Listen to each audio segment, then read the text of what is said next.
Muchas veces uno dice, no, lo recibí por herencia, así que no le corresponde a mi pareja lo que yo recibí, o si yo me muero, ella no hereda o él no hereda sobre eso.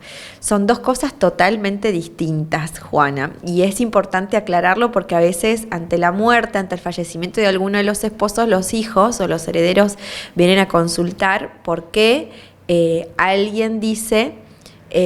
o si está correcta la consulta de que algún abogado dice que sí le corresponde a la otra parte, también una parte de la herencia, y ahí se pudre todo en la familia, ¿no? Entonces es importante asesorarse. ¿De quién es la herencia cuando estamos casados? ¿Lo comparto con mi esposo o mi esposa? ¿Es solo mía? Bueno, tenemos que hablar de la herencia cuando están vivos y están casados, y otra es la situación cuando no están vivos o cuando el que recibió la herencia no está vivo, por decirlo más específicamente. Son dos escenarios distintos. Cuando estamos casados y recibimos una herencia, es un bien propio. ¿Qué significa? Que no es un bien ganancial. ¿Y eso qué significa? Que todo lo que tenga que ver con el título, el dominio, la propiedad de ese bien, es de quien recibe la herencia. Ahora, si yo recibo un departamento en herencia, lo pongo a mi nombre y lo alquilo, los frutos, o sea, el fruto de ese alquiler es ganancial, por ejemplo. Entonces eso es importante saberlo, porque ante un eventual divorcio, es importante saber que yo no puedo pedirle quizás la titularidad, pero sí lo que durante los años de casado yo recibí o recibimos por el alquiler de ese bien. Entonces es importante saberlo. La situación es totalmente distinta, Juana, a cuando uno de los dos cónyuges fallece y el que recibió la herencia fallece. La pregunta es, ¿mi cónyuge hereda o no hereda? Si tenemos hijos, ¿heredan solos los hijos o hereda también el cónyuge que quedó vivo? Bueno, en esto hay que ser muy claro. Cuando uno de los cónyuges fallece, suceden dos cosas o dos particiones. Una de los bienes gananciales. ¿Cuáles son los bienes gananciales? Aquellos que se obtienen desde la fecha de mi matrimonio hasta la muerte, ¿sí? Esos son bienes gananciales. Los bienes propios son los que se obtienen antes de casarme o estando casada, pero que provienen de mi propia familia. Bueno.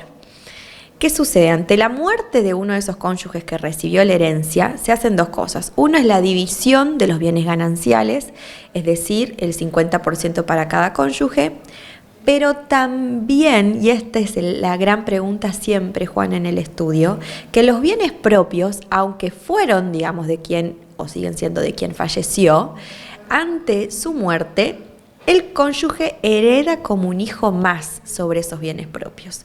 O sea que, si tuvimos una empresa familiar, por ejemplo, lo pongo más en ejemplos porque así se entiende mejor. Si tuvimos una empresa familiar, todas las ganancias de esa empresa familiar, ante la muerte de uno de los cónyuges, se divide entre los dos cónyuges en un 50% para el que vive y el 50% para el que falleció, como no está, sus herederos. Perfecto. Eso es con los bienes gananciales. Ahora, si esa persona que falleció también había recibido hectáreas, un terreno, un auto, que también pasa mucho, y demás, ¿qué pasa con eso? Bueno, sobre ese bien se divide por la cantidad de herederos que haya dejado esa persona.